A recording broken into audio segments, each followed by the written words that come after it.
काही वर्षांपूर्वी असा काळ होता की सह्याद्री आणि कोकण पट्ट्यातून वाघ नाहीसेच झाले की काय असा प्रश्न निर्माण झाला होता। वन विभाग, प्राणीप्रेमी सगळेच अगदी चिंतेत होते। चिंता करण्याचं कारण केवळ वाघ नाही तर सह्याद्रीचं जंगल कसं राहील हे होतं। कारण सह्याद्री इथल्या जैवविविधतेवर अवलंबून आहे आणि वाघ त्यातला प्रमुख घटक आहे। मात्र आता अचानक कोकण पट्टा आणि सह्याद्री टायगर रिझर्व मध्ये 12 वाघोबा दिसून आलेत, ज्यामुळे पुन्हा एकदा सह्याद्रीचा नैसर्गिक वारसा फुलतोय। जवळपास 14 वर्षांनंतर वाघोबांचा वावर आपल्या सह्याद्रीत वाढलाय। पण हे वाघ इथे आले तरी कुठून? आता पुढे वन विभाग वाघांना वाचवण्यासाठी काय प्रयत्न करताय जाणून घेऊया या व्हिडिओच्या माध्यमातून। नमस्कार, तुम्ही पाहताय गाजावाजा।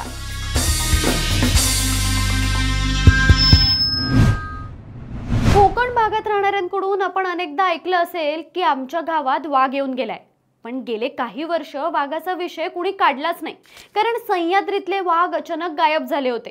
मात्र आता वाईल्ड लाईफ कॉन्झर्वेशन ट्रस्ट आणि वन विभागाच्या कॅमेरा ट्रॅपमध्ये 12 वाघांची नोंद झाली आहे। कोकण ते चांदोली अभयारण्याच्या पट्ट्यात हे 12 वाघ दिसून आलेत आणि महत्त्वाचं म्हणजे यामध्ये बछडे सुद्धा आहेत, जी पॉझिटिव्ह गोष्ट मानली जात आहे। सह्याद्री म्हणजेच पश्चिम घाट हा पट्टा गुजरात, महाराष्ट्र, गोवा, कर्नाटक ते केरळ पर्यंत जातो। वाघाचं राज्यांच्या तुलनेत कॅल्क्युलेशन केलं तर सध्या महाराष्ट्रात 444 वाघ आहेत, गोव्यात 5 वाघ, कर्नाटकात 563 वाघ आणि केरळमध्ये 213 वाघ आहेत।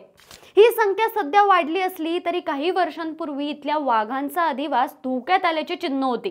2022च्या नॅशनल टायगर कॉन्झर्वेशन अथॉरिटीच्या स्टेट्स ऑफ टायगर आणि को प्रेडेटर्स इन इंडियाच्या रिपोर्टनुसार पश्चिम घाटांमध्ये 1087 वाघांची नोंद झाली होती।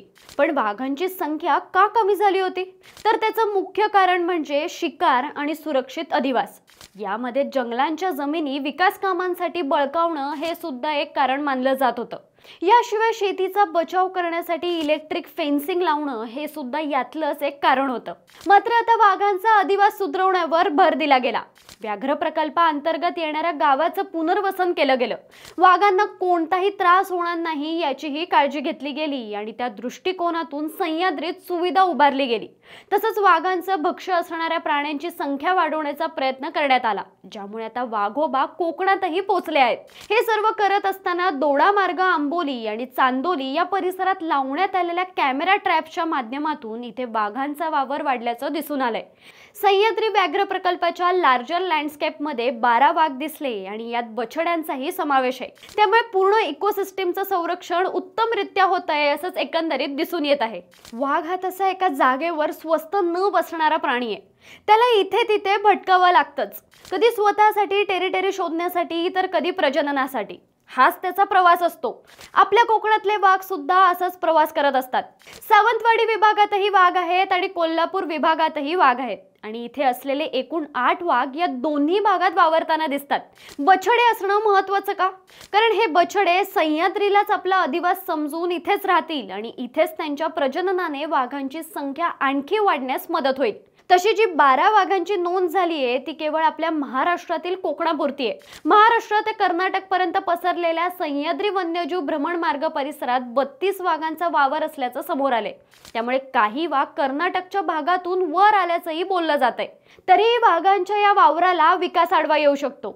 या भागात होणारे विविध प्रकल्प त्यांच्या अधिवासाला पुन्हा धोका पोहोचवू शकतात। त्यामुळे ज्या प्रकल्पांची गरजच नाही आणि जिथे वाघांचा वावर कमी होतोय तिथे वन विभागाने हस्तक्षेप करणं आवश्यक आहे। कारण कोकणातल्या 12 वाघांमध्ये बछडे आणि वाघिणीही आहेत, पण सह्याद्री व्याघ्र प्रकल्पात मात्र 2च वाघ फिरत आहेत।